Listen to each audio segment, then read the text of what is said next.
Let's talk about some of the biggest additions in the portal this cycle. There are over 2,000, is that correct, Chris? Players that entered the portal during this window.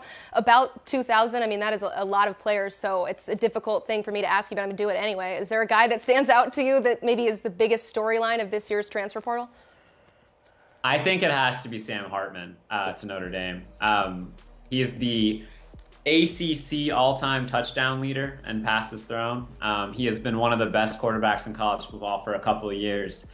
And in years past, he would be in the NFL draft right now. But in the era we are of college football with extended eligibility and name, image, and likeness, Sam Hartman got to stay in college football, and now he's going to be quarterbacking Notre Dame, arguably the most prestigious brand in the sport. And he is a huge upgrade for Notre Dame at quarterback. I think he is the key to any contention Notre Dame might dream of next season. Notre Dame was one of the worst teams at stretching the ball deep this year with Drew Pine as the starting quarterback. And as we saw with Tyler Buckner in the bowl game, Buckner lacked consistency. Those 3 interceptions. Sam Hartman solves all of those issues. Notre Dame should have a top 25 offense for the first time since 2017 with Sam Hartman at the helm. And I think that could equal a couple more wins for the Irish and Marcus Freeman. He's going to have a huge impact on the 2023 season. Who's the biggest player in the transfer portal? What do you think? Hartman's a great one. Hartman's a great one, Chris. I think that he's the quarterback that Marcus Freeman needs for sure. But the biggest guy has to be Travis Hunter. Travis Hunter, who a year ago shocked the world by going to Jackson State with Deion instead of Florida State and went into the portal, and people felt like he was going to end up going to Georgia. And so he goes to Colorado. Can he continue to play as well as he played in the Pac-12 as he did in the SWAC? That's going to have a lot to do with how well Colorado can do early. I don't think there was a better player in the transfer portal this year than Travis Hunter. He was number 1 on our transfer portal ratings, so that certainly agree with that there. A lot of quarterback movement in particular. Chris, have you seen, you've been tracking these cycles for many years. Is there anything unique about the movement this cycle when it comes to the quarterback position? I don't know about unique. There's less. Like last year, we saw Caleb Williams go in the portal. Last year, we saw Quinn Ewers go in the portal. We don't have one of those guys in this cycle. Both of those players were 99 overall in the 24/7 Sports transfer rankings. There is not anybody of that stature this year. But I think we've seen a ton of volume among quality starting quarterbacks that we haven't seen before. I think over half of the ACC starting quarterbacks have changed teams, and some of them even changing within the conference. I'm thinking of Brennan Armstrong from Virginia to NC State, Phil Jurkovich from Boston College to Pittsburgh. So there's going to be a lot of intermingling of quarterbacks, and we've seen a ton of movement of quality players. We just lack kind of that no doubt All-American slam dunk we had last cycle with Caleb Williams. But it's been a very, very active cycle for transfer portal quarterbacks, and frankly, most of them are off the board at this point. If you don't have a transfer portal quarterback at this point in the portal process, you're probably in a little bit of trouble.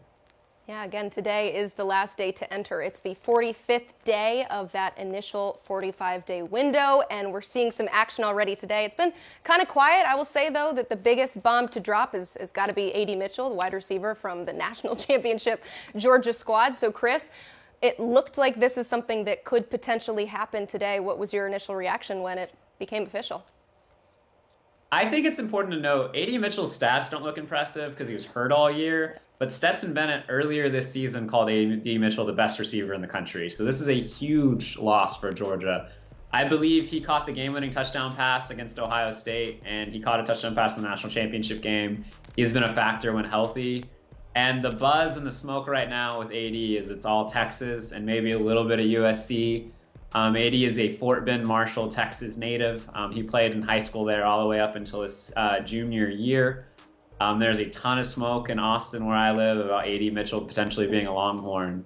And I think that's certainly something to watch moving forward. Texas wants to shore up that wide receiver room. I think Texas thinks it has a contender in 2023, and it looks like they might be trying to make a really big move to add another consistent weapon for Quinn Ewers. I would say that A.D. Mitchell was a huge loss for Georgia. However, they did get Dominic Lovett from the University of Missouri in the transfer portal, East St. Louis native, and he was a top 5 receiver this year in the SEC.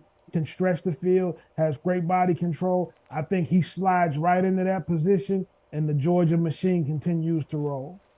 That's why it's so hard to keep up with it, because you see so many wide receivers. You mentioned USC too. There's been a couple wide receivers leave there as well. And so there's just so much transition involved. And again, this is the first portal window. We had a question in the chat. I am watching the chat, by the way. So if you have any questions or comments or concerns, just let me know. I will. Only rule of thumb is just be nice, you know. So somebody asks when the transfer portal will reopen. They've heard two different dates. There's the May date and the April. Just to confirm, Chris, it is that April date, which is the 15th through the 30th. That's when the spring opens. So looking ahead, there's going to be so many position battles that we see throughout the spring. What are you anticipating, or what are you monitoring as we enter this the spring cycle for the second portal window opening?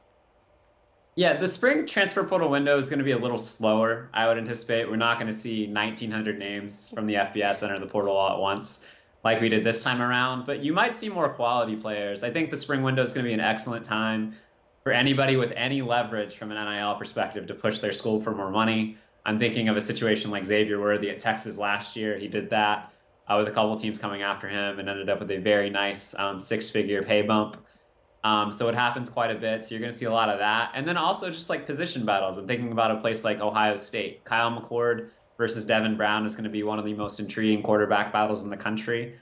We saw a similar thing with Joe Burrow and Dwayne Haskins a couple of years ago. Usually only one of those guys sticks around. I'm not saying the loser of that battle is going to leave and win the Heisman Trophy eventually, but whoever does end up leaving, and somebody likely will, we saw that with Ohio State taking Tristan Gebbia the other day from Oregon State as a depth piece in the quarterback room, potentially getting ready for some departures in that room, is going to be a very hot name in the transfer portal market. And we have several other quarterbacks, several other receivers, several other DBs that are going to look at the portal and examine their options. So it could be a very intriguing 15 days in April. Now, Carl, you have the experience from a coaching standpoint. This is when we have those discussions of should you name a starter? Should you come out and say who's going to be on the depth chart? Because you're trying to strategically keep your guys around because you do need depth. But I think a great example of last year's cycle is what we saw Dave Aranda do at Baylor with Gary Bohannon and allowing him to go seek out a starting position elsewhere. So from your perspective, from a coaching perspective, how fair is it for a coach to make sure that they keep some of that depth around and be strategic about moving through the transfer portal? Because, Carl, you've brought this up before. Coaches also like to tell players if they need to enter the portal, right? It's a two-way street. The fair left town years ago. Nothing is fair in the game of football, So when you come in the transfer portal, one of the big things we have to look forward to is spring practice. And Chris alluded to this. When you have position battles in spring practice, that's going to let a lot of guys know where they stand. So you're going to have guys that lose position battles that jump in, and you're going to have coaches that are telling kids, hey, I gave you another spring to show me that you can do it, and you can't do it. It's time for you to find another place as well. Some hard decisions coming down the block at spring. Real quick, Chris, today, again, the final day. Any last-minute portal additions that stand out to you? I think Adonai Mitchell is definitely the biggest name to know. It's honestly been a slower day than I think a lot of people would have anticipated.